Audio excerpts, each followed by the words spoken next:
Thanks for tuning in. Ham Talk Live will be on the air shortly. Please stand by.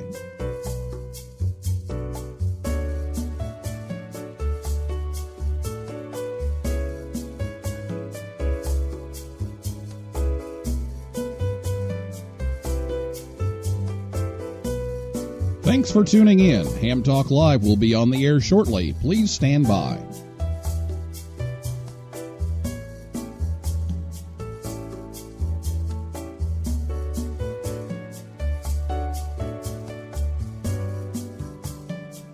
This episode of Ham Talk Live is brought to you by Tower Electronics. For connectors, cables, and more, visit them at a Hamfest near you or call 920-435-2973 or online at pl-259.com.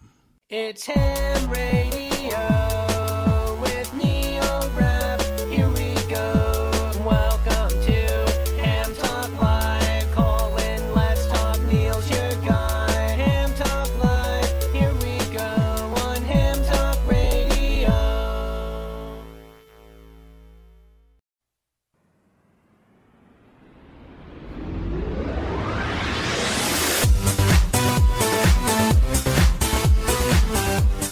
Good evening, everyone. It's time for Ham Talk Live episode number 100. The Bouvet Island DXpedition update recorded live on Thursday, February 1st, 2018. I'm your host, Neil Rapp, WB9VPG. Thanks for tuning in to this episode of Ham Talk Live. Tonight we're joined by Val Hotzfeld, NV9L, Bryant Rascoll, KG5HVO, and hopefully some others from the Bouvet Island DXpedition team. And we'll take your calls live in just a few minutes. Last week on the show, Rob Sherwood, NC0B, was here to talk about receiver comparisons with the new ICOM IC7610. And if you missed that, you can listen anytime. Just go to hamtalklive.com. And you can play any episode you like. You can also catch us on most podcasting outlets like Apple Podcasts, Stitcher, iHeart Podcasts, Google Play, TuneIn, SoundCloud. And we're also on YouTube. So thanks to all of you for listening and calling in with your questions. We made it to episode number 100 tonight. So there's our celebration, but that's about the end of the celebration because we've got a bunch of stuff to talk about here tonight. But there we go. We don't want to celebrate too much, but we hopefully will have a very long distance phone call here in a little bit from the team. But thanks for your support for the first 100 shows, and hopefully we can keep it going. So get your questions about Bouvet ready to go. After the interview, you can call us at 812-NET-HAM1. That's 812-638-4261, or on Skype. Our username on Skype is just Ham Talk Live, and you can also send your questions via Twitter, and our Twitter handle is at Ham Talk Live. And I'll be back with Val and Bryant right after this word from Tower Electronics right here on Ham Talk Live. This episode of Ham Talk Live is brought to you in part by Tower Electronics. Tower Electronics has been the Ham's dime store since 1978. When you need connectors, mobile and handheld antennas, cables, or adapters, visit Scott or Jill at a Hamfest near you. Or you can order online at pl-259.com or call 920-435-2973. Stock up on those supplies like PL259 and N connectors, SMA adapters, audio cables, soldering supplies, mobile antennas, and ham sticks. Their silver-plated N connectors are even used on the International Space Station. Tower Electronics carries MFJ, Comet, Daiwa, OPEC, Workman, and Ham Pro products. And don't miss their 0% off sale going on now. Tower Electronics, online at pl-259.com, proud to sponsor this episode of Ham Talk Live. What's that call sign again? WB9VPG. That's right, Delium 9 Bante Pterodactyl Gnat, right?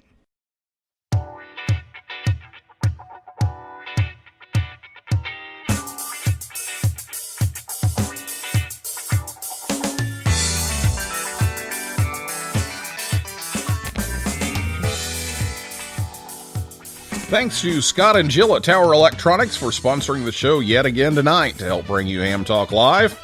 They will be at Hamcation February 9th, 10th, and 11th, and then Dalton, Florida on February 24th. And March 3rd, they'll be in Cave City, Kentucky. If you can't make one of those shows, give them a call at 920-435-2973 or visit their website, pl-259.com. Tell them you heard it on Ham Talk Live. Tonight, joining us is Val Hotzfeld, NV9L, originally from Wisconsin and now lives in Illinois. Val's a co-host on the video podcast Ham Nation, where she usually contributes information about DXing and contesting. And Val's one of the most noted YLs in the hobby, spends most of her weekends on the air working contests along with her fiance Jerry, WB9Z. And she's a member of many DX and contesting club and ARRL VE, and she's the lead pilot for the 3Y0Z Bouvet Island DXpedition. Also joining us tonight is Bryant Rascoll, KG5HVO. He's a 13-year-old ham that will be participating in the World Radio Team Championships in Wittenberg, Germany, representing one of the youth teams.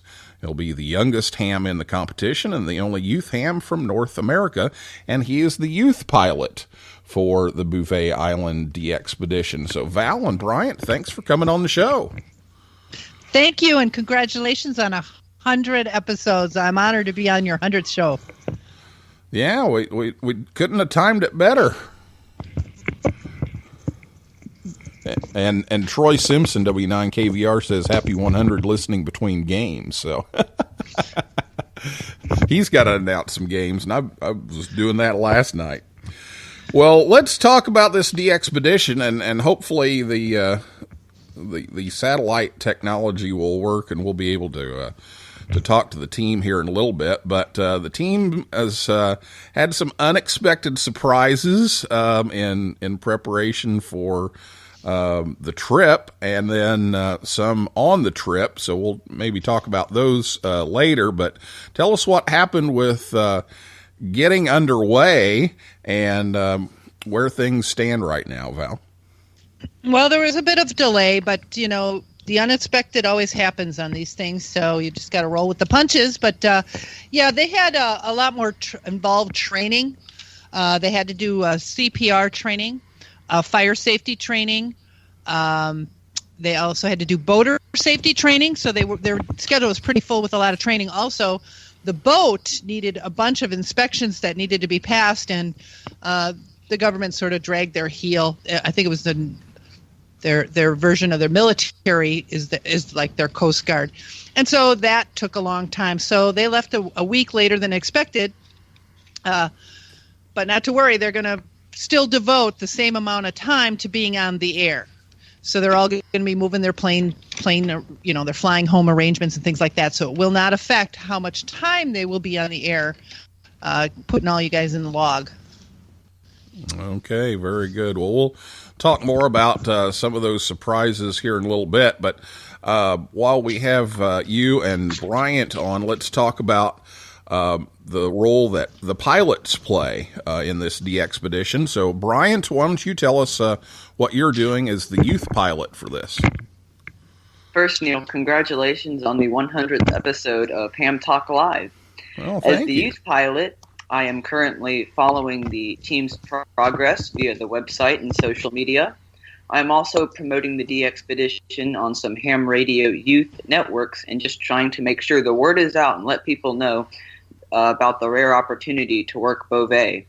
I heard that my friend Don Dubon, N6JRL, worked this past weekend out at his shack in Colorado to get his antenna pointed at Bouvet, so he is definitely ready to put them in the log.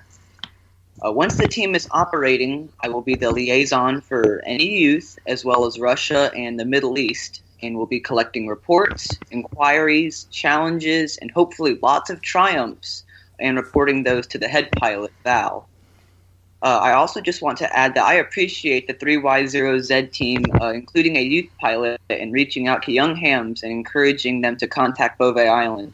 This really goes a long way in pulling young hams into the extreme side of ham radio.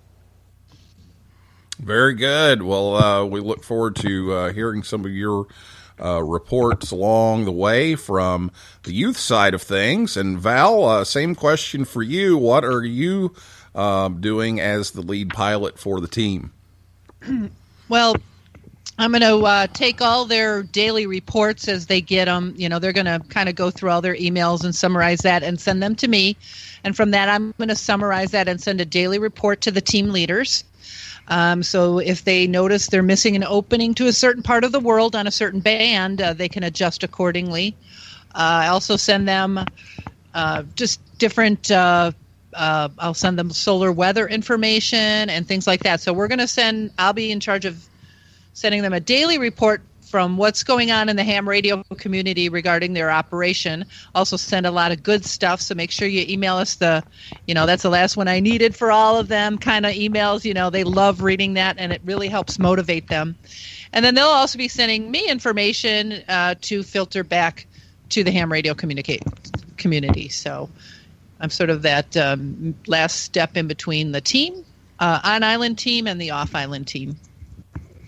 Very good. Some important duties there to make sure the communications with the team behind the scenes is going well. So we thank you both for doing that. Bryant, why don't you give everybody the information how our listeners can find 3Y0Z on the air here in a few days as soon as they're able to get on. How can they do that, and where can they find that information? First, I would highly encourage everyone to go to the website bouvetdx.org. That's BOUVETDX.org. There's a propagation tab with lots of useful information, and it can tell you when certain openings could be expected to your part of the region from Bouvet.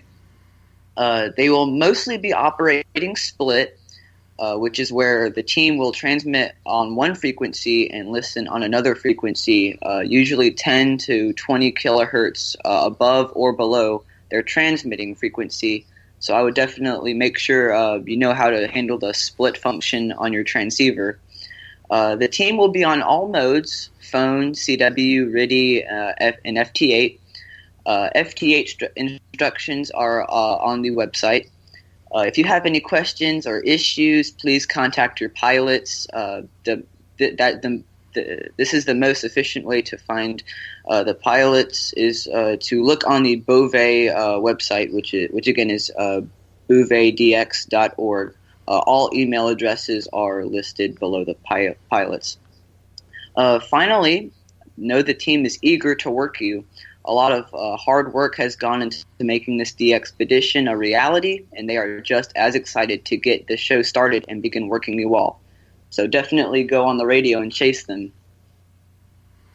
And we've been talking some that, you know, it's quite likely that you don't need, legal limit amplifier and big antennas that, even the little 100 watts to the wire stations should be able to get in there at some point. It may not be the first couple of days, but if you wait a little later, that might help. And even some of the QRP guys can get in there. So don't give up on it by any means.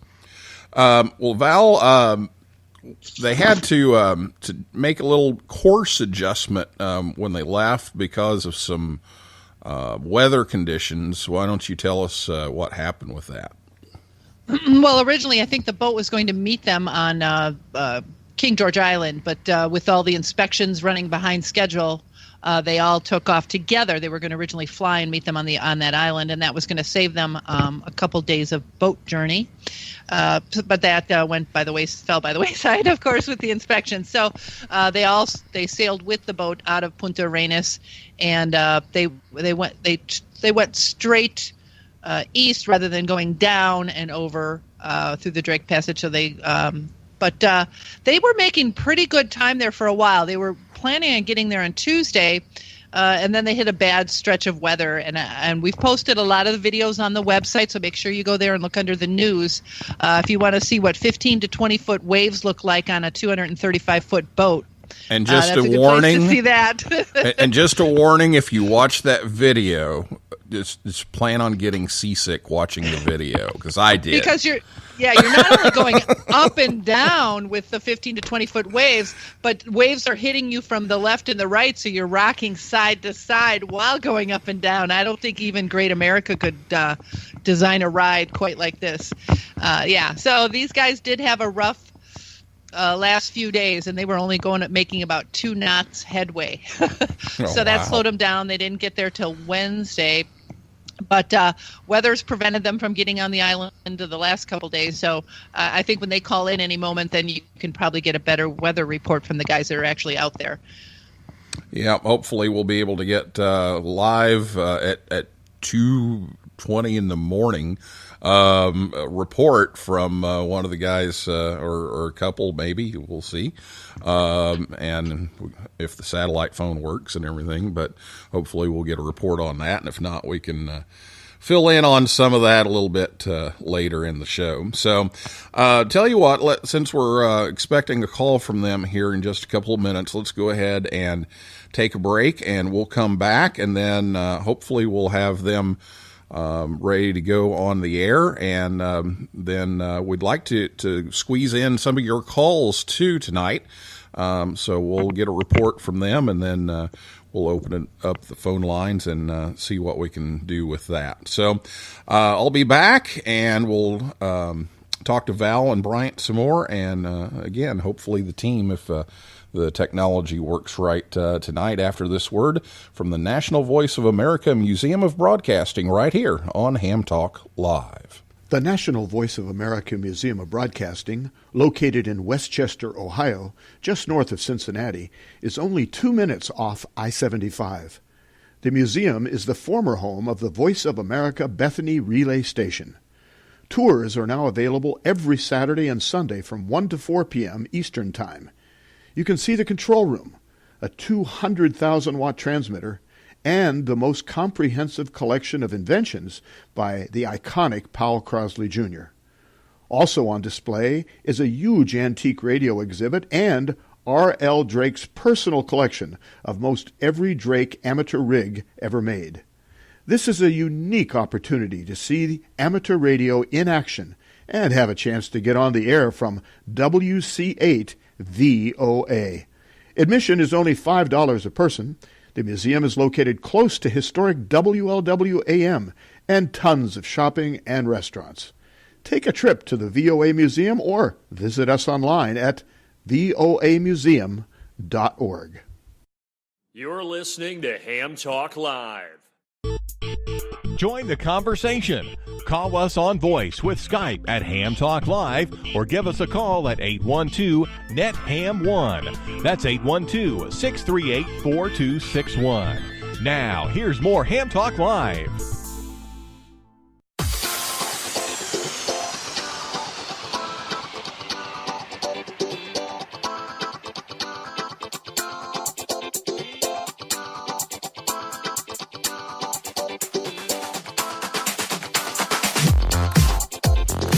Ham Talk Live is on the air every Thursday night at 9 p.m. Eastern Time right here at hamtalklive.com.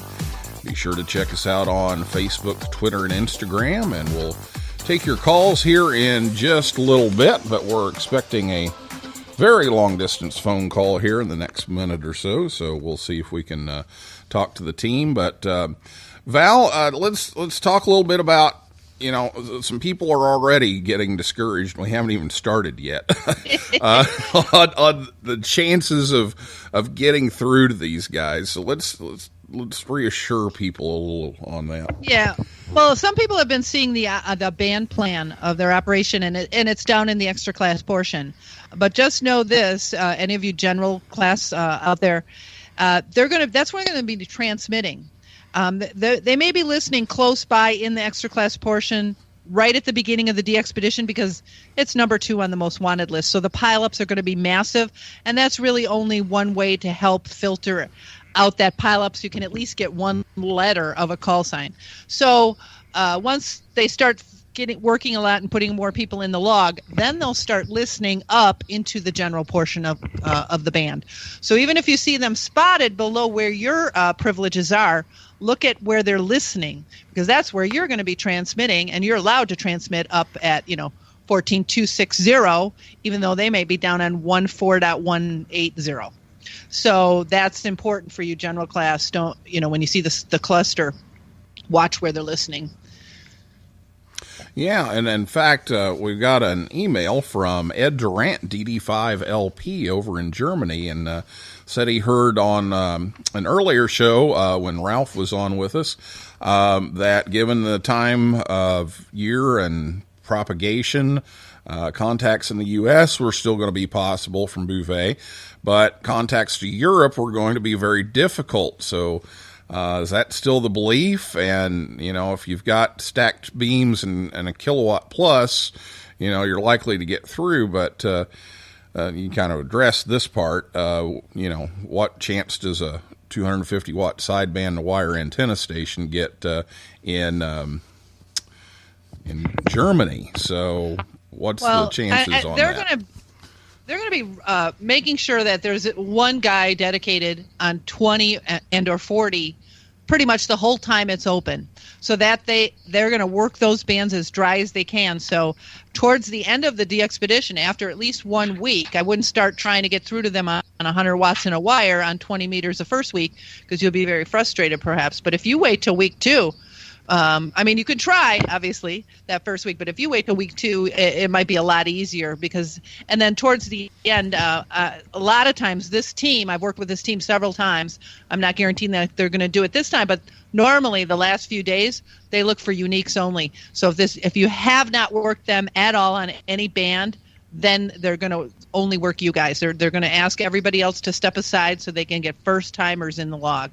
So it helps give a chance to even the little guys with 100 watts in a wire from faraway propagation. And to that German guy, I would definitely go to the website and go to they have great propagation tools on there too.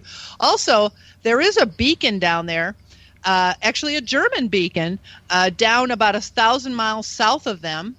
And if you go to the ARRL and you look for just type in the Whisper Beacon in Antarctica, it's on the air. So you can use that to see if there's any openings to Bouvet. That might help you a little bit. All right, very good. And the other thing that Ed mentioned was FT8, and some people on QRZ.com were talking about that today. Is there a special version of FT8 software? Is it required? Is there the new version just for on the island and not? And is FT8 going to be overloaded? Because it's already overloaded. So what's going on with FT8? Is that for me or for Bryant? Yeah, that's for you, Val. If you get the JST software, get it all loaded up. There's also great help on our website, on the bouvetdx.org website. And we're going to see how it goes. I mean, a most wanted DXpedition of this high in the most wanted list, I don't think has ever done FT8, so we shall see if it works. It's going to be new for all of us. Yeah, and I want to mention too that some people were kind of worried about them being on. It's not a primary mode, and on the website it says that it's not a primary mode. It's like before the bands open, when the bands go dead, then okay, we'll try FT8 for a while. And there's some special instructions there, and go to the website and get those special instructions, because it is a little different than your typical FT8 call. So make sure you check the website out there. And it's really good way for them to get through because it's a low power, a mode. And if you go to the website, there's 10 steps on how to work 3Y0 Zulu on Bouvet. So it'll help you with that at all, right there on the website. All right. So we're still hoping for a call here. So hang on here and we'll see if we can pull them in. Bryant, what are your plans to try to get your contact with the team? Well, I'm going to try and work them as many times as I can on many different modes and bands. I've just been prepping up my station, making sure all the cables are good to go. One thing is my friend Ed Engelman, KG8CX, just texted me, and he is the president of the Young Amateur Communication Ham Team Yacht, and he just wanted to let everybody know that there is a whole group of young hams eagerly awaiting to make contact with Bouvet Island. So there are definitely people, especially young people out there, eager to put 3Y0Z in the log. But to answer your question, go ahead, Val. No, I was going to say I have a classroom coming out here next Wednesday. They're taking the tour and they're going to be on the show with me, and I'm going to have 3 stations set up so they can try and work Bouvet from here. So they're ham radio operators in a grade school. So you're right. There is a lot of excitement with the youth right now about this Bouvet DXpedition. Yep, and we're going to be trying at our school as well. And I know Troy, W9KVR, Live W9GRS, kids trying, and so a lot of youth interest in this. Well, we're still waiting on a phone call, and we haven't heard anything. So why don't we go ahead? We've had some people actually trying to call, and we've kind of been waiting on the team at Bouvet to tell us a little bit about their current situation. And we haven't heard from them yet, so I haven't been taking those calls, but maybe we can start fielding some of those calls right now. So if you want to give us a call, the number is 812-638-4261. 812-NET-HAM1 is the phone number, so go ahead and do that, or you can tweet us. We're at Ham Talk Live as well. And you can get a hold of us that way, or you can Skype us at Ham Talk Live, and we'll go ahead and take some of your calls. So since they're not here, Val, why don't you go ahead and give everybody kind of a status report on what's happened in the last couple of days since they did arrive at the island. Well, they arrived in fog, and then with the next day they also had fog, so they could not get on the island. And then as of this morning, they had it was very windy. Jerry had sent me an email and said it was 50-mile-an-hour winds, and then I saw Shelley Jeff Jolly's wife, say they were 65-mile-an-hour winds, and they were getting an ice storm. So weather is preventing them from getting onto the island. They're going to have one helicopter be used as a sling to get their 20,000 pounds of equipment on the island, and then the other one will be used to deliver the men. But obviously you need good weather in order to do that. So hopefully it's 2:20 in the morning their time right now, or 2:30 in the morning their time right now. So hopefully in another 6 hours I should get an update, and hopefully things will look more promising. Yeah, well, it looks like the wind's just been atrocious. Well, we do have a caller on the line, so let's see who we have here. Hello? Hey, Neil. How you doing? All right. Good evening. You have a this question? is Joe, K7JOE, and I have a question. Yeah, Joe, go right ahead. All right. So listen, first of all, thank you for doing the show. It's pretty interesting, pretty exciting. We've got a lot of young hams in the area here that we're going to try to get on the air and work Bouvet from the Indiana University Amateur Radio Club. We're one of the active ham clubs here in the area. We've got a nice station with the big antenna at about 170 feet, and we're going to point it towards Bouvet and try to get some of the younger students in from the high school, from the college club station, and the community to be able to work this pretty rare, once-in-a-lifetime DXpedition. And so I appreciate the pilots for doing your jobs. It's super important. Thanks for keeping us all updated. I guess the question is going to be around timeline. How long does the crew plan to stay on Bouvet with each day that they may be delayed in landing? Will that shorten their DXpedition, or will they be able to extend their time on the island a bit? Or are they on a very fixed timeline because of the schedule of the boats and the other apparatus to get them on and off the island? As it stands, as I know it right now, the goal is to operate for at least 2 weeks. So I'm going to have to be moving some plane tickets around because they're obviously going to be returning home later than anticipated. So hopefully, if this keeps going on and on and on, I'm not sure how far in to March they can keep going, because of, I don't know what the commitments of that other boat are. But as of right now, they should be able to give you a full 2 weeks on the air. Wow, that's fantastic. Well, we're all having fun working the new country Z60 in the meantime. So Kosovo, the new one, that's a ton of fun, and we're all just waiting for the pileups to begin. So we'll be excited and eagerly waiting, and wish them good luck and safe travels. Oh, thanks, Joe. Appreciate it, and thanks for what you're doing for the kids. Yeah, 7-3. And thanks for coming and putting that new dipole up at school today, Joe.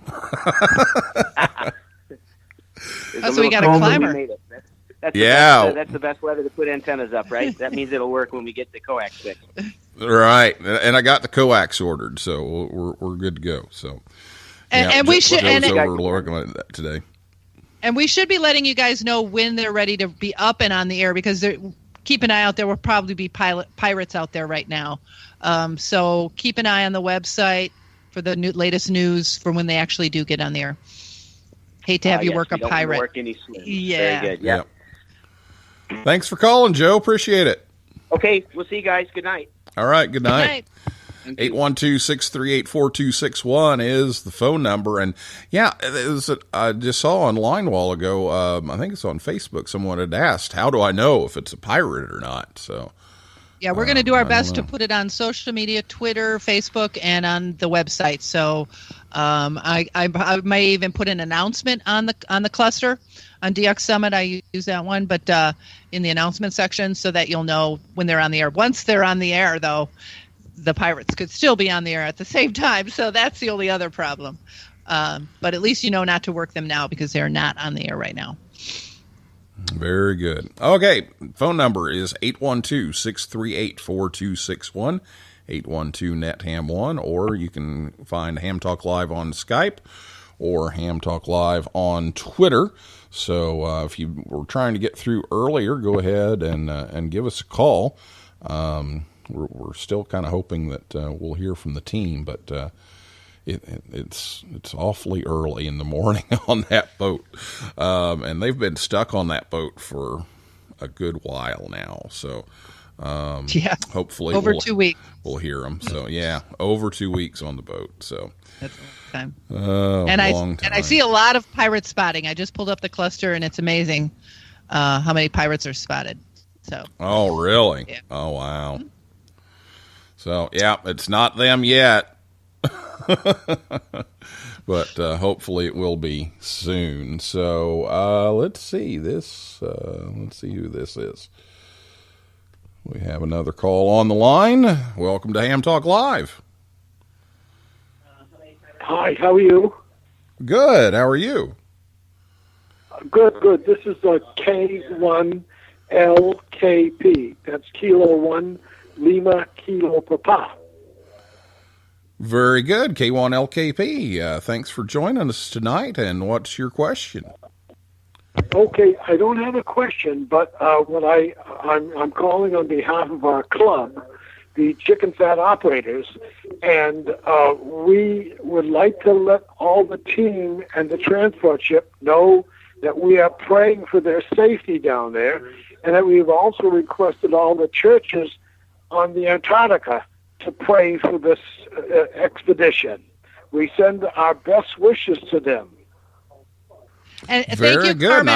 And I got your email today with the that you sent me with the cluck, cluck, cluck. So thank you for the prayers. Okay, our pleasure. And tell all those troops down there, don't get discouraged and hang in there. We'll do. They're about to run out of Dramamine patches, I think, Oh, or whatever God bless patches. them. You know, unless you've been through that kind of a situation out in the ocean in bad weather, you have no idea what they're. I've been there. Well, I see that you are a U.S. Coast. What were you? You were on the USS Tide. I'm looking at your QRZ page. So you were in the Navy? Yeah. Yes, I was a radioman on an old diesel submarine. Oh. Oh yes, I see that. I see that now. The USS Albacore. No, that Tigro? no. Tigro? The Tigrone. Okay. Yes, the USS Tigrone. Well, listen, don't let me tie things up here. Other people want to call in. God bless everybody who's involved with the expedition, and hang in there. Have fun. Bye now. All right. Thank you. Bye now. Thank you so much for calling. Yeah, I saw that email a little earlier. It was great. Well, if you have a question, you can give us a call or a comment. Either one. 812-638-4261 is the number to call. We have a few minutes left. 812-638-4261. So the pirates on there, are they on all bands or? Well, a lot of people are using it as an announcement. So they're saying bad weather still on ship. So they kind of put in like 14,000. So those aren't pilots. Okay. But there's people saying up 2, up 5. So they're putting in here stuff like pirates, and people are going, "You're crazy. They're not even off the boat yet." But you'll see. I'm seeing them spotted on 15, 20, and 40, and one on 10 meters. Yeah, right. That's going to happen. And so just know, we will try and get the word out as quickly as we can and through as many channels as we possibly can to let everybody knows when they are actually up and operating. Or if we know they're going to be up by tonight, we can let you know in advance so you can rush home. Yeah, very good. Well, Bryant, after watching that video we were talking about and everything, are you thinking maybe one of these days you want to go on one of these trips? Oh yes, definitely. Absolutely. I can't wait until I have the opportunity to work pileups from some really exotic entity. Last summer, I was able to experience it a little when I had the opportunity to be part of the Dave Coulter Youth DX Adventure in Costa Rica. How awesome would it be to go on one of the top 10 most wanted entities and experience massive pileups from around the world? I mean, the pileups from Costa Rica, they were huge. I can only imagine what it's going to be like on Bouvet. Working a 20 kilohertz split. Yeah, and a little tip: make sure you take plenty of Dramamine. So, who knew? Oh my! So Val, now your fiance Jerry's out on this boat, out in the middle of nowhere, the most remote island on the earth, I believe is what it's referred to. So how are you feeling about that? Oh, it's not my first rodeo. So he does this once a year to me. So I keep telling him, one of these years you got to just say no, and you and I go somewhere rare.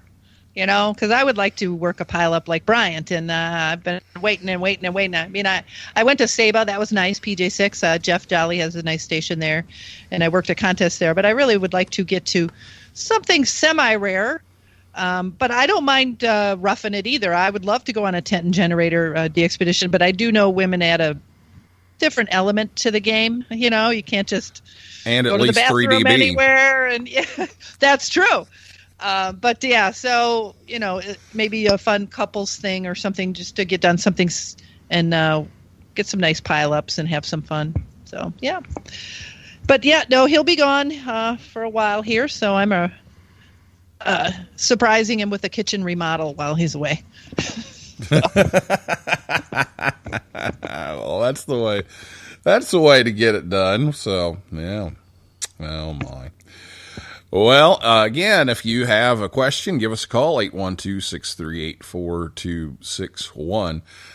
If you had to take a guess, Val, and weather in your area is kind of like weather here in Indiana. You wait 2 minutes and it'll change.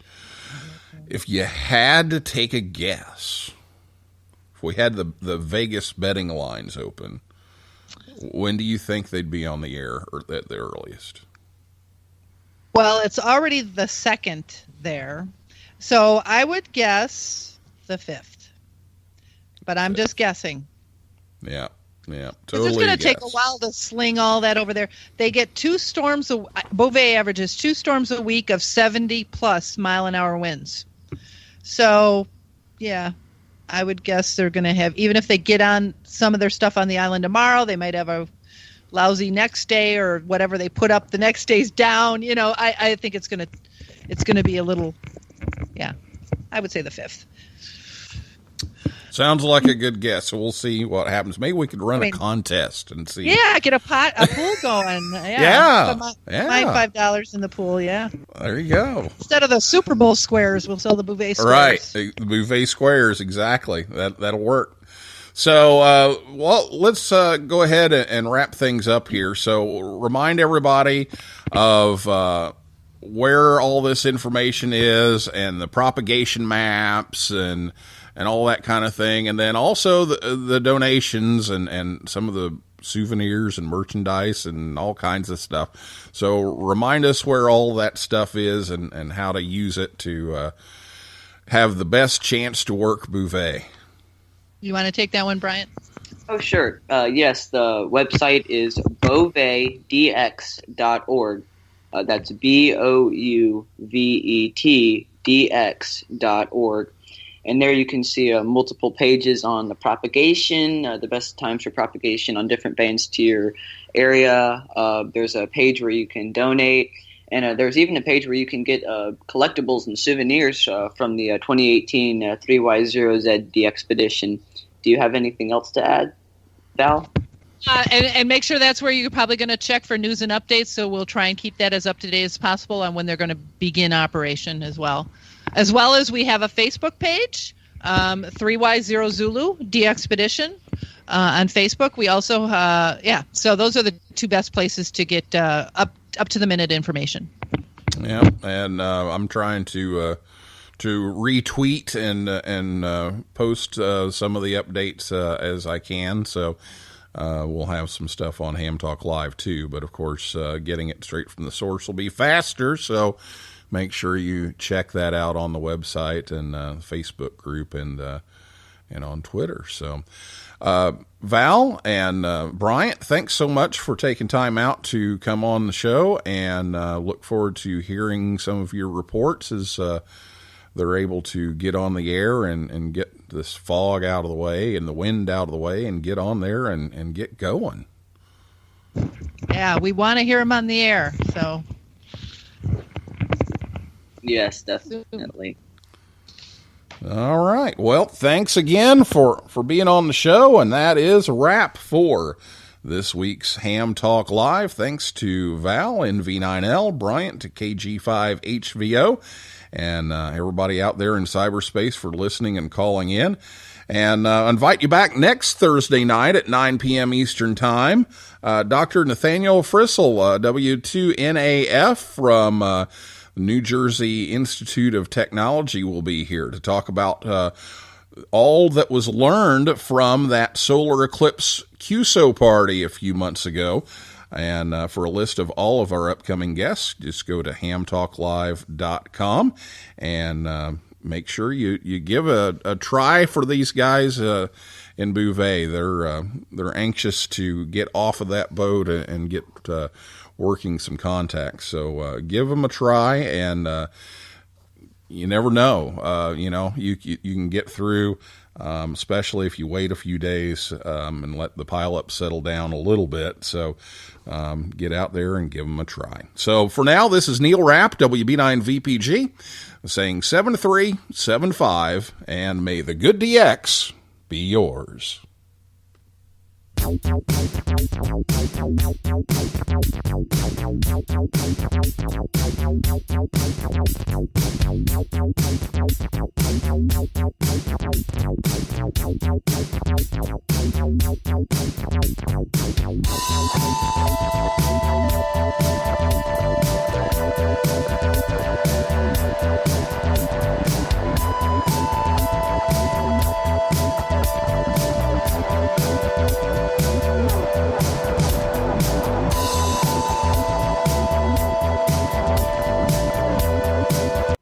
973 and good luck from Ham Talk Live.